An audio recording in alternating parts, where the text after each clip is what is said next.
Salam alaikum, bonsoir. Je vais vous lire une autre nouvelle intitulée Rosa. Et je la dédie à Gannas li Habona, Dzaïr et partout ailleurs.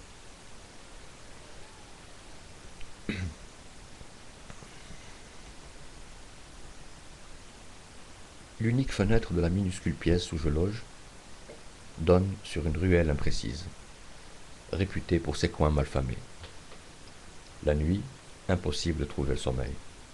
Il faut attendre les premières lueurs de l'aube, après que les rideaux des bars soient baissés en un craquement infernal, et que les chiens, apeurés par tout ce qui bouge, se soient épuisés à aboyer leurs supplications incongrues.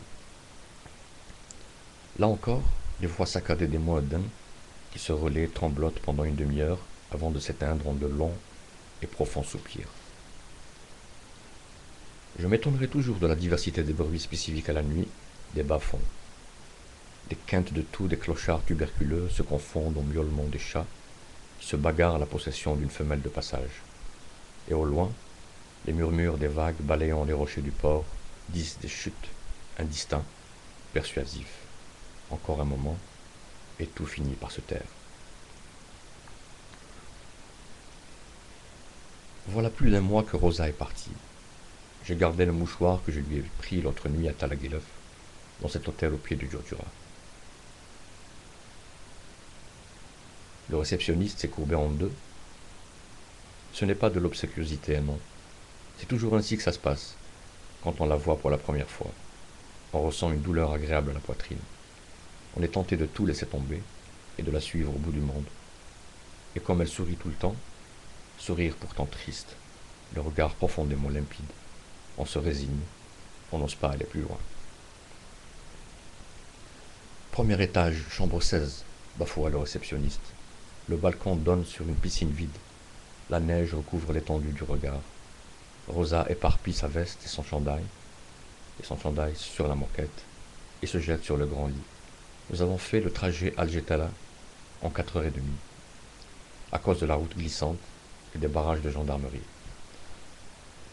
Les cheveux mouillés, elle est plus belle que jamais, et c'est toujours pour la première fois quand je la prends dans mes bras. Lui défait son chignon, et nous nous aimons.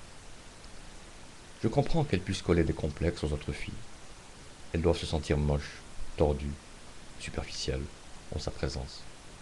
Shabha éprouve envers elle une animosité particulière. Elle la traite de salope, de traînée. Quand j'ai connu Rosa, elle était encore à Al-Journal, quotidien à grand tirage. Elle s'occupait de publicité. Un jour, j'étais dans l'embarras, 2 articles sur les bras à remettre pour le lendemain même. Elle me proposa de me donner un coup de main. Et j'ai dû ce soir-là la raccompagner chez elle. Quelque temps plus tard, elle quitta le journal, après avoir lancé un cendrier en verre à la tête du directeur. Il se croit tout permis depuis qu'il m'a obtenu l'appartement. Et encore, un studio exigu dans un quartier pourri. Je l'ai remercié comme il se doit, mais il n'arrête pas pour autant de m'emmerder. Il n'était jamais question que je couche avec lui. Depuis, elle n'a pas cessé de parcourir le monde. Les voyages, c'est sa grande passion.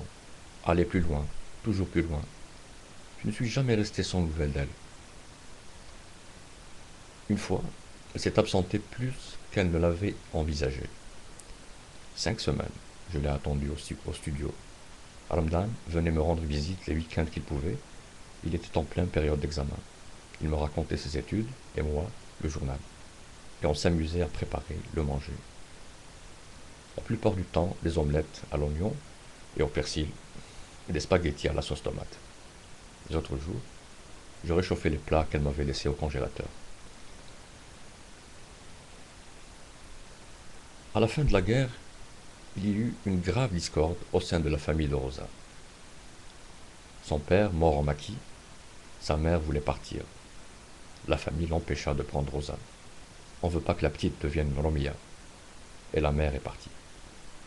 À 17 ans, on décida de la retirer de l'école et de la marier à un riche cousin. Elle venait de rater son bac.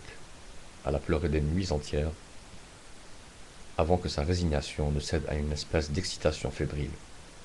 La fièvre des préparatifs fit qu'elle eut la vague sensation d'être heureuse.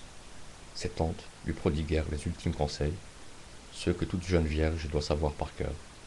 Puis vint le jour, puis vint le grand jour, l'été, la descente aux enfers. J'ai supporté les pires sévices pendant près d'un an. Et à 18 ans, j'en avais 50. C'est un déréglé. Il m'en a fait voir de toutes les couleurs. Et sa mère, une vraie sorcière, qui prenait un plaisir fou à découvrir mes yeux au beurre noir et mes ecchymoses au visage. Il me faisait l'amour comme une bête. Le soir, il entrait ivre-mort, vomissant partout, jusque sur le lit, puis exigeait que je l'embrasse sur la bouche, pour lui prouver mon amour, qu'il disait, et dire que j'aurais pu avoir un gosse de ce monstre. Il passait son temps à me crier que je n'étais rien d'autre qu'une fille de Romia. Je lui rappelais, alors que c'est mon père qui est mort les armes à la main, brûlé vif par le napalm, alors que le sien se roulait les pouces aux frontières. Je lui disais cela en me protégeant le visage. J'en avais plus peur des coups. Hajj Ben Kbir, son père, homme d'affaires notoire, était réputé pour sa générosité. Il contribuait par ses dons à la construction des mosquées.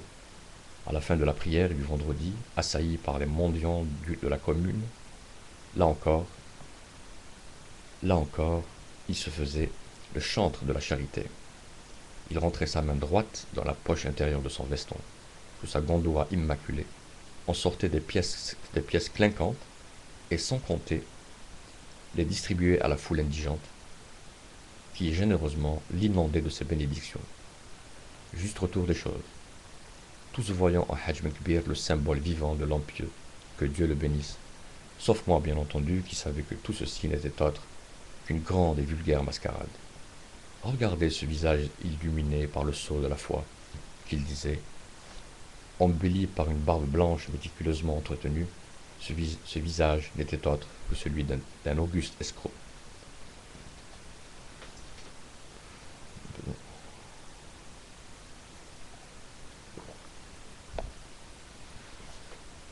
Propriétaire d'une dizaine de magasins et d'immenses terres agricoles, ses revenus ne lui faisaient pas perdre la tête pour autant.